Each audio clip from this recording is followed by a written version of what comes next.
नमस्कार साथियों, स्वागत है आप सभी का आपके पैरामाउंट कोचिंग क्लासेस में। मैं हूं ज्योति राठौर और आज हम बात करने जा रहे हैं करंट अफेयर के मोस्ट इंपॉर्टेंट टॉपिक के बारे में।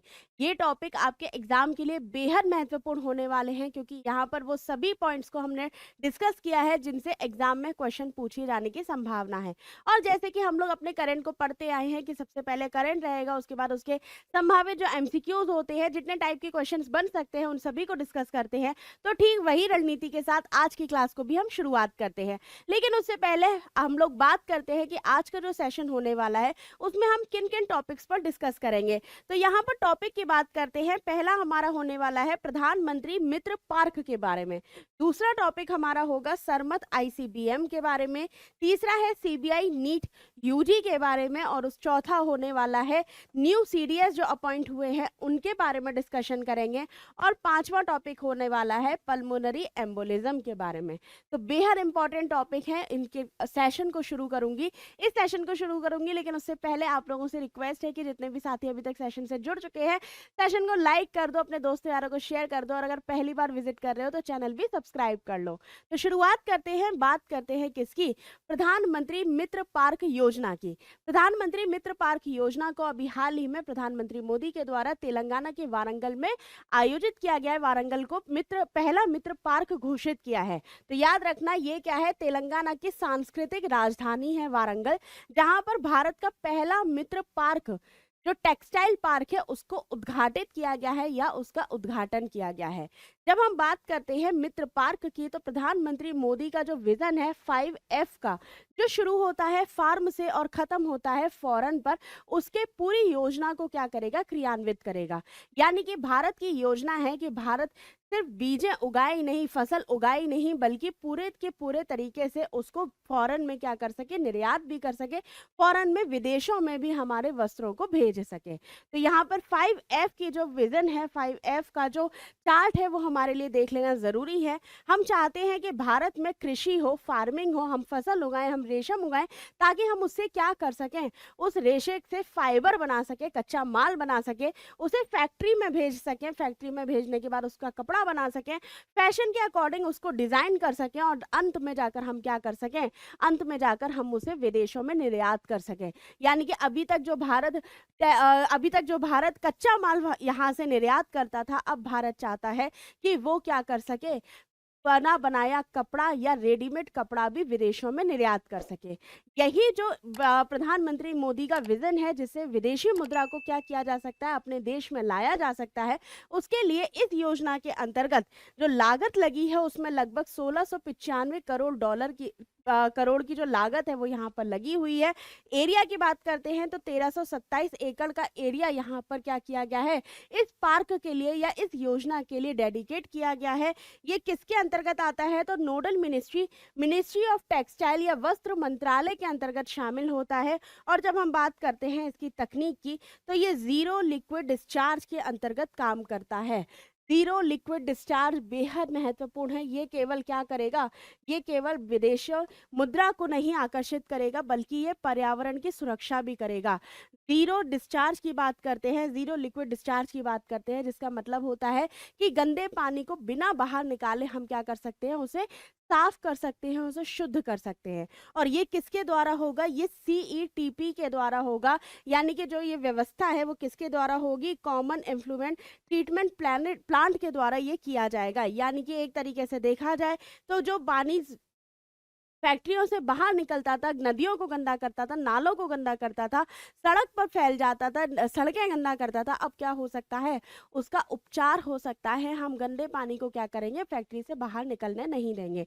यानी कि एक तरीके से भारत का ये विजन कहलाता है कि हम क्या करेंगे? विदेशी मुद्रा को आकर्षित करेंगे, अपना निर्यात बढ़ाएंगे, लेकिन पर्यावरण को किसी भी प्रकार से नुकसान नहीं पहुंचाएंगे। इसके बाद बात करते हैं, जब हम स्टैटिक पोर्शन को देख लेते हैं, तो भारत में 2023 में इस योजना को शुरू किया गया था, जिसके तहत 7 जो टेक्सटाइल पार्क थे, या कह सकते हैं 7 मित्र पार्कों की बात करते हैं, जो कि पहला तमिलनाडु, तेलंगाना, गुजरात, कर्नाटक, मध्य प्रदेश और आपके उत्तर प्रदेश, महाराष्ट्र में शुरू होने वाला है, या कह सकते हैं वहां पर इनको बनाया जाना है। इसकी लागत की बात करते हैं तो ये 2 तरीके से काम करेगा। एक ग्रीनफील्ड पार्क के लिए 800 करोड़ रुपए का यहाँ पे क्या रखा गया है, बजट रखा गया है। और जब हम ब्राउन फील्ड की बात करते हैं तो इसके लिए 500 करोड़ रुपए की वित्तीय सहायता रखी गई है। यहाँ पर 2 चीजें आपको याद रखनी जरूरी है, एक है ग्रीन फील्ड और दूसरा है ब्राउन फील्ड।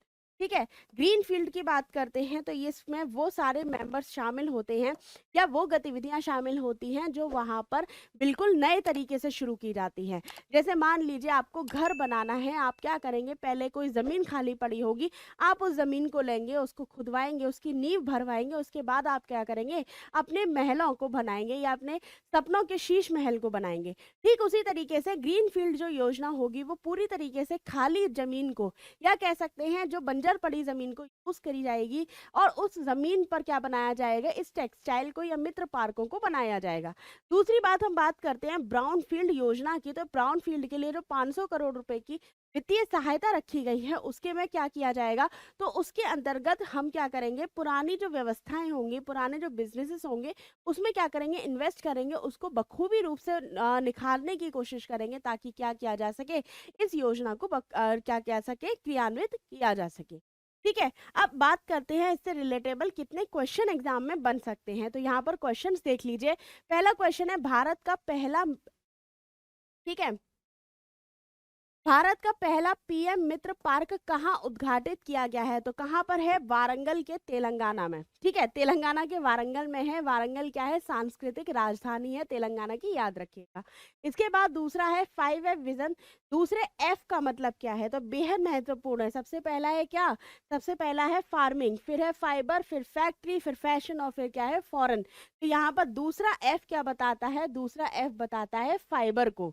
इसके बाद है पीएम मित्र पार्क योजना का नोडल मंत्रालय कौन सा है, तो जब कपड़ों की बात हो रही है तो कपड़ा मंत्रालय ही होगा, इसीलिए मिनिस्ट्री ऑफ टेक्सटाइल क्या होगा, इसका नोडल मंत्रालय के रूप में जाना जाएगा।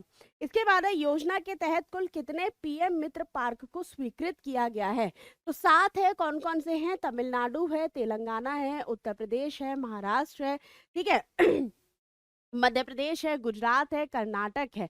तो ये 7 जगहों पर क्या किए जाने हैं, इन पार्कों को बनाया जाना है। इसके बाद है ब्राउन फील्ड पार्क के कितने अधिकतम वित्तीय सहायता मिली है, तो 500 करोड़ रुपए की सहायता यहाँ पर क्या दी गई है, ब्राउन फील्ड के लिए दी गई है, याद रखिएगा। आगे चलते हैं, बात करते हैं अगले करंट की, और अगला करंट है बेहद महत्वपूर्ण।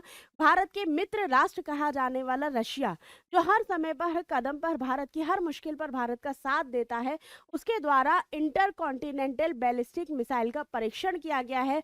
और ये मिसाइल बेहद महत्वपूर्ण हो जाती है क्योंकि अब तक की दुनिया की सबसे ज्यादा रेंज वाली मिसाइल के अंतर्गत इसको शामिल किया गया है। तो हम बात करने वाले हैं किसकी, हम बात करने वाले हैं दुनिया की सबसे शक्तिशाली मिसाइल सरमत की। इसका नाम सरमत रखा गया है, सरमत के आधार पर, इस सरमत मिसाइल के नाम पर इसको जाना जाएगा। ये किसने बनाई है, किसने लॉन्च की है, तो रशिया ने लॉन्च की है, याद रखिएगा। ये कैसी है, इंटर कॉन्टिनेंटल बैलिस्टिक मिसाइल है, यानी कि एक महाद्वीप से ये दूसरे महाद्वीप तक क्या कर सकती है, फायर कर सकती है या उस रेंज तक पहुंच सकती है।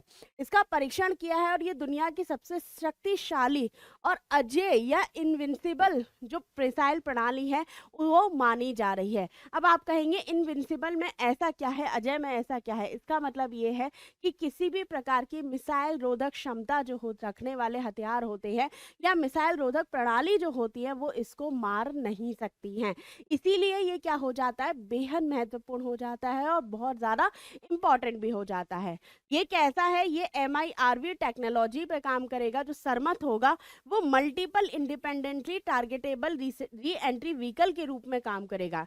यानी कि जब हम बात करते हैं नॉर्मल रॉकेट्स की, तो कुछ इस तरीके का रॉकेट होता है और उसके अंतर्गत क्या करते हैं, हम वॉरहेड को भरते हैं या मिसाइल्स को भरते हैं।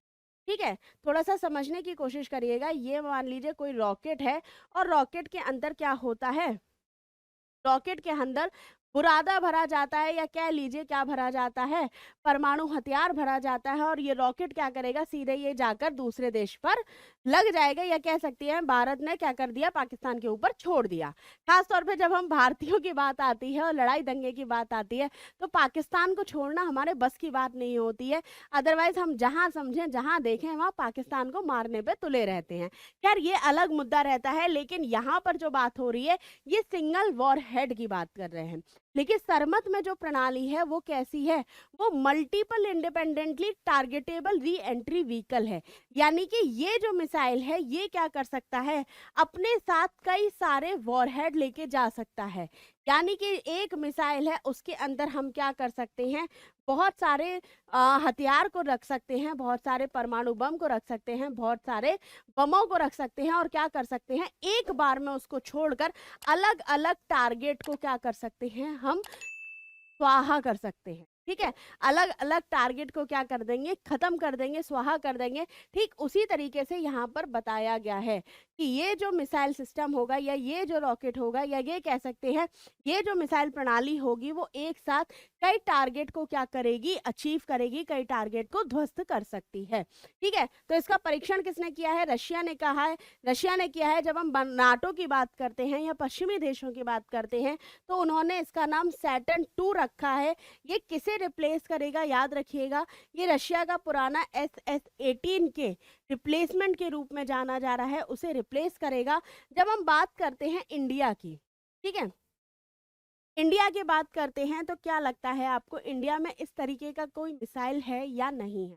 तो जी हाँ, भारत की जब हम बात करते हैं, तो भारत में भी इंटरकॉन्टिनेंटल बैलिस्टिक मिसाइल हैं, जिसे हम अग्नि 5 के नाम से जानते हैं। लेकिन ये इससे भी कई गुना ज़्यादा क्या हो रखा है, रेंज वाला मिसाइल हो रखा है, सरमत।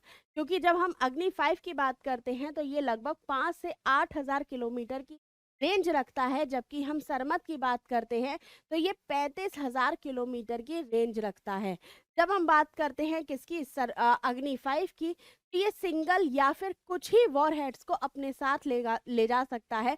लेकिन जब हम बात करते हैं सरमत की, तो ये अपने साथ 10 से 15 वॉरहेड, या 10 से 15 जो कह सकते हैं हथियार है, 10 से 15 जो बम है, वो अपने साथ ले जा सकता है। इसीलिए ये कैसा है, MIRV तकनीक पर आधारित है, multiple independently targetable re entry vehicle के रूप में भी इसको जाना जा रहा है।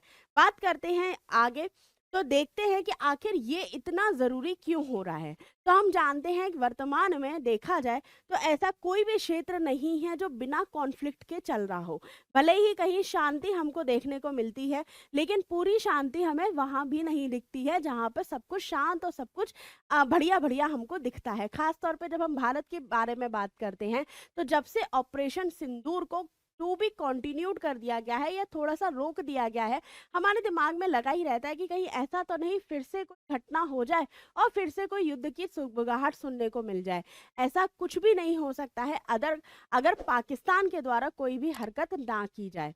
अगर पाकिस्तान कोई हरकत करता है, तो हमारी मजबूरी हो जाती है उसको जवाब देना, क्योंकि अब भारत की जो नीति है, वो सिर्फ देखने की नीति नहीं है। भारत की नीति अब कैसी हो गई है, आक्रामक नीति हो गई है। भारत अब अच्छे से जवाब देना जानता है, वो भी अपने घर में बैठे बैठे। इसीलिए कह सकते हैं कि वो सभी देश जो अभी शांत दिख रहे हैं, उनमें भी लगातार कोई ना कोई कॉन्फ्लिक्ट उगाहट आती रहती है। जबकि हम बात करें रशिया और यूक्रेन के वॉर की, तो 4 साल से ज्यादा का समय हो गया है, उनका युद्ध अभी तक खत्म नहीं हुआ है। और ऐसी सिचुएशन में जब अमेरिका और इजराइल ईरान के ऊपर युद्ध लेके बैठे हुए हैं, या ईरान के ऊपर कॉन्फ्लिक्ट लेकर बैठे हुए हैं, उस समय इस तरह का मिसाइल का परीक्षण करना ये दिखाता है कि रशिया कहीं से भी चुप रहने वाला नहीं है। रशिया अपनी शक्तियों को भूला कतई नहीं है। तो बिल्कुल ये मत सोचिएगा कि रशिया यूक्रेन वॉर में उलझ गया है। रशिया लगातार अपने रक्षा उपकरणों को क्या कर रहा है, मॉडिफाई कर रहा है, और पूरे दुनिया भर में अपना परचम लहराने की तैयारी कर रहा है।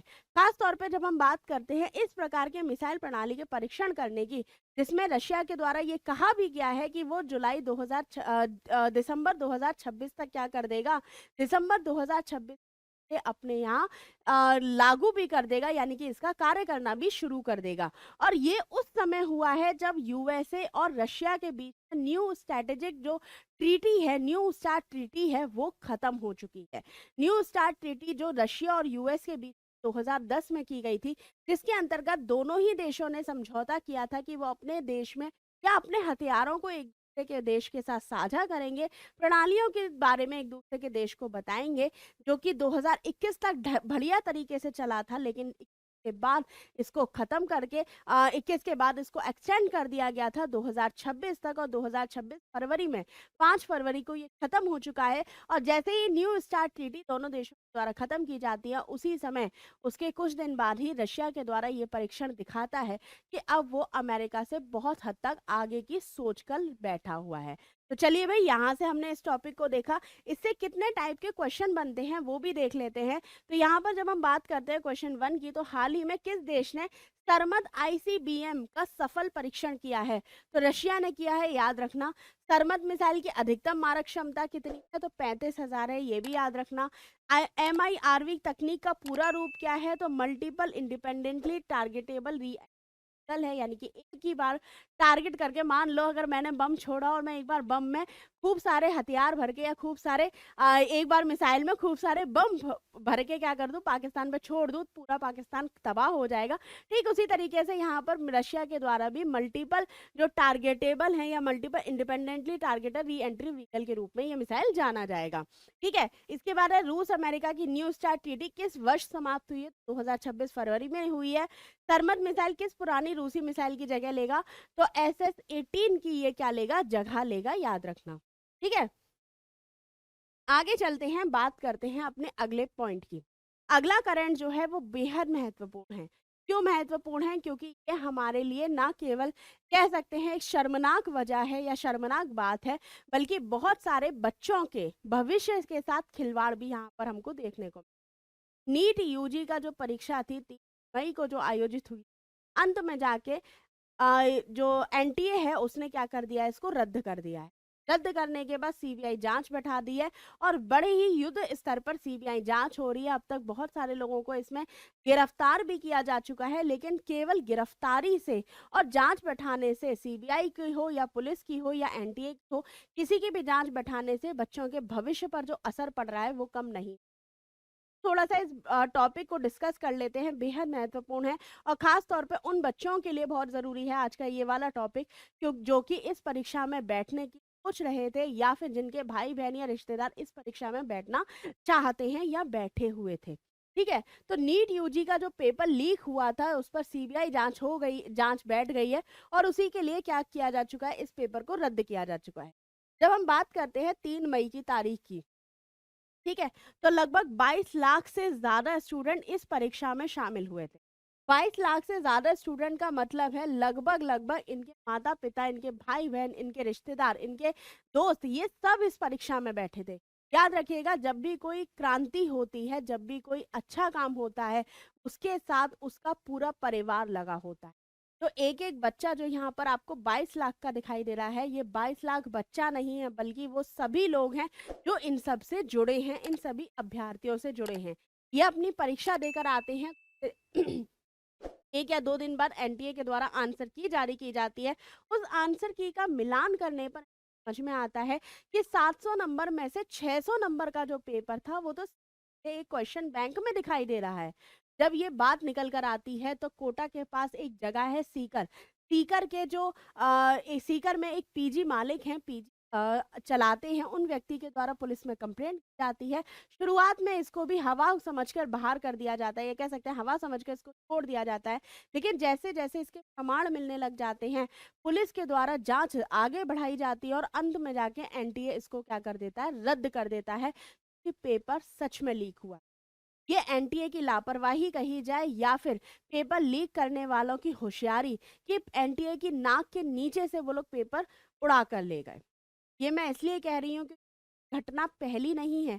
2024 में नीट यूजी परीक्षा का पेपर लीक हुआ था, और जब इसका रिजल्ट आया था तो एक ही नंबर पर 60 स्टूडेंट्स ने परीक्षा पास की। ये परीक्षा बहुत ज़्यादा ज़रूरी हो जाती है, इसमें वो सभी बच्चे बैठते हैं जो भविष्य बनाने की सोचते हैं, डॉक्टर बनने की सोचते हैं, जिनका सपना होता है देश को सेवा देने का, देश के लोगों की सेवा करने का, लेकिन वो लोग क्या करते हैं, इस तरीके का पेपर रद्द करवा कर या कह सकते हैं इस तरीके की परीक्षा को लीक करवा के उन भविष्य को अंधेरे में डाल देते हैं। खैर, एनटीए के द्वारा इसमें आश्वासन दिया गया है कि परीक्षा की तिथि जल्द ही दोबारा घोषित कर दी जाएगी। इसमें किसी को भी दोबारा अप्लाई करने की ज़रूरत नहीं है, लेकिन उन सभी बच्चों की जो आशाएँ थी, वो एक तरीके से फिर से धूमिल होती हुई हमको दिखाई दे रही। सीबीआई जाँच हो, पुलिस जाँच हो या किसी की जाँच हो, वो सपना, वो मेहनत दोबारा हो, ये मुमकिन नहीं हो पाता है। खैर, आगे चलते हैं। जब हम सीबीआई के ज्यूरिडिक्शन की बात करते हैं, कि सीबीआई किन-किन क्षेत्रों में अपना काम करता है, सीबीआई किन-किन क्षेत्रों में अपनी सेवा देता है, तो याद रखिएगा, एंटी करप्शन या किसी भी प्रकार का भ्रष्टाचार से जुड़ा हुआ मामला हो, उस सीबीआई की जांच होती है। इकोनॉमिक क्राइम्स अगर किसी तरीके का है, उसकी भी, उसमें भी सीबीआई की जांच होती है। स्पेशल क्राइम की जब हम बात करते हैं, जिसमें ऑर्गेनाइज्ड क्राइम हो या पेपर लीक जैसी घटनाएं हो, उसमें सीबीआई की जांच बढ़ाई जाती है। सो मोटो यानी कि सीबीआई खुद अपनी तरफ से क्या करता है, किसी भी केस को अपने पास ले सकता है। इस तरीके के कुछ टारगेटेड हैं या तरीके का जो जुरिडिक्शन है, क्षेत्र है, वहाँ पर सीबीआई की जांच बैठाई जाती है। जब हम बात करते हैं सो मोटो की, तो तब होता है संज्ञान लेना। स्वयं संज्ञान लेना सीबीआई के हाथ में नहीं होता है। जब भी यूटी की बात आती है, केवल उसी मामले में सीबीआई क्या कर सकती है, स्वयं संज्ञान ले सकती है मामले में। अदरवाइज सीबीआई के पास क्या होता है, ये अधिकार नहीं होता है कि यूटी के अलावा किसी भी राज्य में काम करने के। ठीक है, जब हम बात करते हैं इससे रिलेटेड कुछ फैक्ट्स की, सीबीआई जो है वो किसके अंतर्गत काम करती है, दिल्ली सरकार के Delhi special police establishment 1946 act के अंतर्गत क्या किया जाता है, काम किया जाता है। ये डायरेक्ट ही प्रधानमंत्री ऑफिस या प्रधानमंत्री कार्यालय या पीएमओ के अंतर्गत क्या करती है, एक एजेंसी है जो काम करती है। ठीक है, ये किस प्रकार की है, तो ग्लोबल भूमिका जब हम देखते हैं, भारत में बात करते हैं, तो दिल्ली पुलिस के अंतर्गत काम करती है, डायरेक्ट पीएमओ को रिपोर्ट करती है। लेकिन जब हम ग्लोबल रूप में बात करते हैं, तो ग्लोबल में ये नोबल नोडल इंटरपोल एजेंसी के रूप में जानी जाती है। ठीक है, तो वैश्विक अगर बात की जाए, वैश्विक भूमिका की बात की जाए, जो क्राइम वगैरह या कह सकते हैं, तो एजेंसीज की बात कर सकते हैं, इंटरपोल की बात कर सकते हैं, तो ये नोडल इंटरपोल एजेंसी के रूप में क्या करती है, जानी जाती है। इसके बाद जब हम सीबीआई की बात करेंगे, 1963 में संथानम समिति की सिफारिश पर इसकी स्थापना होती है। ये एक वैधानिक स्टैचुरी बॉडी नहीं है, जांच के लिए राज्य की सहमति अनिवार्य होती है। याद रखिएगा, सीबीआई अपनी मर्जी से राज्य में जाकर जांच नहीं कर सकती है, जब तक कि वो राज्य अपनी परमिशन नहीं देता। आपने सुना होगा सुशांत सिंह राजपूत का केस। सुशांत सिंह राजपूत की जब मृत्यु होती है, बिहार के वो रहने वाले थे, लेकिन मुंबई में जब उनकी आकस्मिक और कह सकते हैं संदेहजनक मृत्यु होती है, उस समय सीबीआई को ये अधिकार दिया गया था कि वो महाराष्ट्र में क्या करें, इसकी जांच करें, लेकिन महाराष्ट्र सरकार के द्वारा उनको परमिशन जाती है, जिसकी वजह से बहुत समय तक ये जांच क्या होती है, लटक जाती है। ठीक है, तो यहाँ पर सीबीआई की क्या कर दी गई है, जांच दे दी गई है, सीबीआई को जांच सौंप दी गई है। अब इस टॉपिक से रिलेटेड क्वेश्चन किस तरह से बन सकते हैं, वो देखने जरूरी है। कि याद रखिएगा, ये टॉपिक सीधा आपसे कनेक्टेड भले ही ना हो रहा हो, लेकिन ये टॉपिक बेहद जरूरी है, खास तौर पे जो कॉम्पिटिटिव एग्जाम्स की तैयारी कर रहे हैं उन लोगों के लिए। 2024 में जब पेपर हुआ था नीट यूजी का, उसके बाद बहुत सारे लोग सरकारों के द्वारा, बहुत सारी राज्य सरकारों के द्वारा पेपर लीक करने वालों के खिलाफ बहुत सारे कानून बनाए गए थे। यहाँ तक कि केंद्र सरकार ने भी पेपर लीक में पकड़े गए लोगों के लिए 3 साल से लेकर 5 साल तक की सजा, 10 लाख का जुर्माना और 1 करोड़ तक की बात की गई। लेकिन उसके बाद भी इस तरह से पेपर होना कहीं से भी उस सजा को क्या नहीं कर रहा, सीरियस रूप में नहीं अपना रहा है। खैर, इनसे रिलेटेड क्वेश्चंस देख लेते हैं। तो सीबीआई को अपनी शक्तियां किस अधिनियम से प्राप्त होती हैं, तो दिल्ली विशेष पुलिस स्थापना अधिनियम है 1946 द्वारा प्राप्त होती है। यानी कि आजादी से पहले ही सीबीआई क्या कर रही है, अपने काम को करने की कोशिश कर रही है। सीबीआई की स्थापना किस समिति की सिफारिश पर होती है, तो संथानम समिति 1960 सिफारिश पर की जाती है। किसी राज्य में स्वतः जांच की हो सकती है, तो नहीं हो सकती है, इसमें राज्य की सहमति की जरूरत होती है। सीबीआई किस मंत्रालय के अधीन काम करती है, तो कार्मिक मंत्रालय या मिनिस्ट्री ऑफ पर्सनल या पीएमओ प्रधानमंत्री ऑफिस के अंदर डायरेक्ट क्या करती है, काम करती है। पेपर लीक जैसे संगठित अपराध सीबीआई की किस जांच की श्रेणी में आते हैं, तो स्पेशल क्राइम या विशेष अपराध की श्रेणी में शामिल किए जाते हैं। ठीक है, आगे चलते हैं, बात करते हैं हमारे नए सीडीएस के बारे में। तो पुराने सीडीएस कौन थे, अनिल चौहान थे। अब उनका स्थान कौन ले रहे हैं, एस राजा सुब्रमणी जो है उनका स्थान ले रहे हैं। यानी कि 30 मई को इनका कार्यकाल जो होगा वो समाप्त हो जाएगा। 30 मई को 2026 समाप्त होने के बाद नए सीडीएस जो बन जाएंगे वो एन एस राजा सुब्रमणी बन जाएंगे। तो ये बेहद महत्वपूर्ण, याद रखिएगा, इससे रिलेटेड क्वेश्चन आपसे पूछा जा सकता है। न्यू कौन से अपॉइंट हुए हैं, लेफ्टिनेंट जनरल एन एस राजा सुब्रमणी हुए हैं। ये किसका स्थान लेंगे, तो अनिल चौहान जी का स्थान लेंगे। ये क्या है, ये हेड ऑफ डीएमए है। ठीक है किस विभाग के अंतर्गत आता है, अगर हम ये पूछा जाए तो ये डिपार्टमेंट ऑफ मिलिट्री अफेयर्स के अंतर्गत आता है। याद रखिएगा, सीडीएस का जो पद है वो हमेशा से भारत में नहीं था। ठीक है, इसको हमने बनाया था 2021 में, हमने बनाया था इस पद को। 21 में जब पद बनाया था तो विपिन रावत जो है वो फर्स्ट सीडीएस के रूप में जाने गए थे। 2019 को हम 2019 ऑफिशियली क्रिएट करने की बात की थी। और 1999 में जब हम कारगिल रिव्यू की बात करते हैं, कारगिल की समीक्षा करते हैं, कारगिल युद्ध की समीक्षा करते हैं, उस समय हमने इस पोस्ट के बारे में बनाने की बात क्या कर रखी थी, देश के सामने रखी, या मंत्रालय के सामने रखी थी। जब हम बात करते हैं सीडीएस की, तो ये क्या करते हैं, ये परमानेंट चेयरमैन होते हैं ऑफ स्टाफ कमेटी के। यानी कि जितनी भी हमारी सेनाएं हैं, हमारी 3 महत्वपूर्ण सेनाएं हैं, थल सेना, वायुसेना और जल सेना, इन तीनों सेनाओं के प्रमुखों के ऊपर ये क्या करते हैं, एक अपना इंटीग्रेटेड पोस्ट रखते हैं। यानी कि इन तीनों के बीच समन्वय करने का काम इनके द्वारा किया जाता है। तो आर्मी चीफ, नेवी चीफ और एयरफोर्स के साथ ये क्या करते हैं, कोऑर्डिनेट करते हैं। बेहद महत्वपूर्ण हो जाता है। जब हम बात करें सीडीएस की, तो रक्षा मंत्री का प्रधान सैन्य सलाहकार के रूप में काम करते हैं। और तीनों जो सेनाएं हैं उनका एकीकरण या उनको इंटीग्रेट या उनके साथ कोऑर्डिनेट करके काम करते हैं, ताकि अगर कभी भी भविष्य में किसी भी प्रकार की विपत्ति आती है तो हम क्या कर सकें, एक तरीके से एक रूप में क्या कर सकें, का सामना कर। ठीक है, तो चलिए भाई इससे रिलेटेड क्वेश्चंस देख लेते हैं, कौन कौन से क्वेश्चन आते हैं। तो भारत के नए चीफ ऑफ डिफेंस स्टाफ के रूप में नियुक्त किया गया है, तो लेफ्टिनेंट जनरल एन एस राजा सुब्रमणी को नियुक्त किया है। भारत के पहले चीफ ऑफ डिफेंस स्टाफ कौन थे, तो जनरल विपिन रावत थे। किस समिति ने पहली बार सीडीएस पद की सिफारिश की थी, कारगिल समीक्षा समिति थी, 1999 में उसने सिफारिश की थी। उसके बाद है सीडीएस किस रक्षा विभाग के प्रमुख होते हैं, तो सैन्य मामलों के विभाग, डिपार्टमेंट ऑफ मिलिट्री अफेयर्स के ये क्या होते हैं, प्रमुख होते हैं। चीफ ऑफ स्टाफ कमेटी का स्थायी अध्यक्ष कौन होता है, तो सीडीएस होते हैं, ये बात याद रखें। ठीक है, चलिए भाई, याद रखना एक पॉइंट और याद रखना कि सीडीएस पद का जो सृजन है वो 24 दिसंबर 2019 को तीनों अंगों के बीच समन्वय करके बनाया गया था। और ऑफिशियली जब नियुक्ति होती है सीडीएस की तो 2021 होती है, जो कि हमारे फर्स्ट सीडीएस या जो फर्स्ट हमारे सीडीएस बनते हैं वो हैं विपिन रावत जी। ठीक है, तो चलिए भाई आगे चलते हैं, अगले टॉपिक को डिस्कस करते हैं। ये बेहद महत्वपूर्ण है, ना केवल साइंटिफिक रूप से देखा जाए, साइंस एंड टेक के हिसाब से देखा जाए, हेल्थ इश्यूज के हिसाब से देखा जाए, या फिर पॉलिटिकल हिसाब से देखा जाए।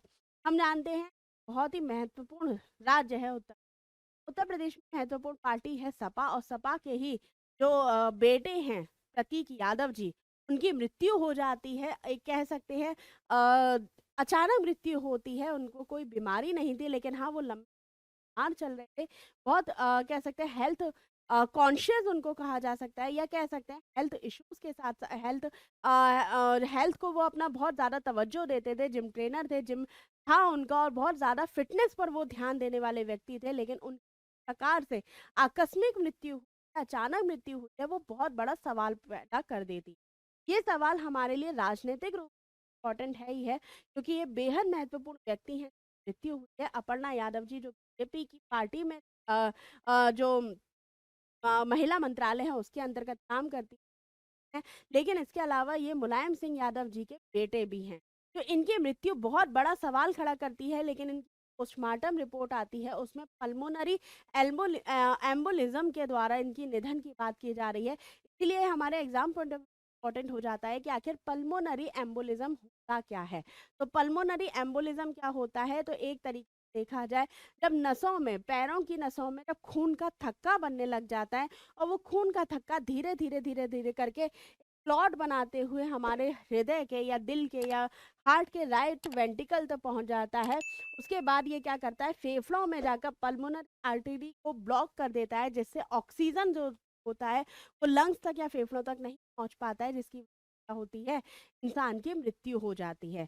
तो एक तरीके से देखा जाए तो पल्मोनरी एम्बोलिज्म एक तरीके जो ऑक्सीजन की मात्रा है लंग्स में पहुंच पाने, थक्का बनने की वजह से हो। ठीक है, तो ये क्या है, प्राइमरी कॉज इसका क्या होता है, तो डीप वेन थ्रोम्बोसाइज इसका जो प्राइमरी जो रीजन है वो देखा जाता है, यानी कि का थक्का जो होता है वो बनना शुरू होता है।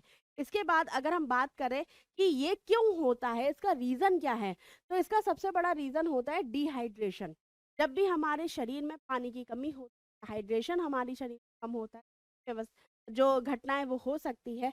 इसके अलावा हम एक ही जगह बैठकर काम करते हैं, बहुत ज़्यादा हमारी मोबिलिटी नहीं है, हम आते-जाते नहीं हैं, हम बहुत आराम पसंद लोग होते हैं, तब ये घटना हो सकती है। या फिर मॉनिटरेड स्टेरॉइड्स हम लेते हैं, बिना किसी सलाह के, बिना डॉक्टर की सही राय के हम और स्टेरॉइड्स लेते हैं, तब भी हमारे संग घटना हो सकती है। जब हम प्रतीक यादव जी की बात करते हैं, तो फ़िटनेस को बहुत ज़्यादा तवज्जो देते हैं, फ़िटनेस पर बहुत ज़्यादा ध्यान देते हैं। ऐसे कोई भी कारण, जहाँ तक मुझे लगता है, मेरी समझ के हिसाब से ऐसा था। लेकिन हाँ, ये है पोस्टमार्टम रिपोर्ट के आधार पर, डॉक्टर्स के आधार पर अभी जाँच जारी है, जिसका जो रीज़न होगा वो हमें जल्द ही पता चल जाएगा। लेकिन जब हम इसके सिम्पटम्स की बात करते हैं, लक्षणों की बात करते हैं, तो इसमें अचानक साँस फूलना और हार्ट ब्रेक जैसी जो समस्या है, वो हमको देखने को मिलती है। अब एक प्रश्न आता है हार्ट अटैक में और एक प्रश्न आता है हमारे पल्मोनरी जो डिसीज़ या पल्मोनरी जो एम्बोलिज़्म है, उसके अंतर्गत। तो जब हम हार्ट अटैक की बात करते हैं, तो ये कोरोनरी धमनी में रुकावट पैदा करती है, ठीक है? जबकि हम पल्मोनरी एम्बोलिज्म की बात करते हैं, ये पल्मोनरी धमनी में रुकावट करती है, यानी कि जब हम बात करेंगे पल्मोनरी डिसीज़ के बारे में, पल्मोनरी एम्बोलिज्म के बारे में, ये हृदय के या दिल के राइट हिस्से पर क्या करती है, इफ़ेक्ट करती है, राइट हिस्से पर तुरंत दबाव जो है पैदा करती है, ठीक है? तो यहाँ से क्वेश्चन किस तरह से बन वो देख लेते हैं। पल्मोनरी एम्बोलिज्म का प्राथमिक कारण क्या है, तो डीप वेन थ्रोम्बोसिस है, यानी कि खून का थक्का बनना है किसके, वेन के अंतर्गत। पल्मोनरी एम्बोलिज्म में शरीर का कौन सा अंग मुख्य रूप से अवरोधित हो जाता है या बहुत ज़्यादा महत्वपूर्ण रूप से क्या होता है, ब्लॉक हो जाता है, तो वो क्या होंगे, फेफड़े होंगे। पल्मोनरी आर्टरी जो होती है इसमें शामिल होती है। हार्ट अटैक और पल्मोनरी एम्बोलिज्म में मुख्य अंतर क्या है, ठीक है? इसमें मुख्य अंतर क्या है, तो हार्ट अटैक कोरोनरी धमनी को प्रभावित करता है, जिस क्या करती है, ठीक है, जिससे ये क्या करती है, धमनी को रोक देती है। आगे चलते हैं, डीवीटी में खून के थक्के आमतौर पर कहाँ बनते हैं, पैरों की जो श्रोणि गहरी नसें होती हैं उनके अंदर धक्के बनते हैं। पल्मोनरी एम्बोलिज्म हृदय के किस हिस्से पर प्रभाव डालती है, दाहिने हिस्से पर प्रभाव डालती है, ये बात आपको याद रखनी है। कुछ बेसिक क्वेश्चन आपको यहाँ पर इस टॉपिक से रिलेटेड एग्जाम में देखने को मिल सकता है। तो चलिए साथियों, इस सेशन को यहीं समाप्त करते हैं। यहाँ पर एक कंसाइज फॉर्म में आपको दे दिया है जो हमने आज के सेशन में पढ़ा है। इसकी पीडीएफ जो होगी वो आप ज़रूर हमारे टेलीग्राम ग्रुप से डाउनलोड कर लीजिएगा। जितने भी क्वेश्चंस हैं उनको सॉल्व करने की कोशिश कीजिएगा। बाकी अगर कोई डाउट हो, किसी प्रकार की समस्या हो, कोई प्रश्न हो, तो हमारा कमेंट बॉक्स आप लोगों के लिए खुला हुआ है, उसमें जवाब दे देना। और दूसरी बात ये कि भैया अगर पहली बार विजिट कर रहे हो तो सब्सक्राइब करके ज़रूर जाना। तो चलिए सेशन को यहीं समाप्त करते हैं। धन्यवाद।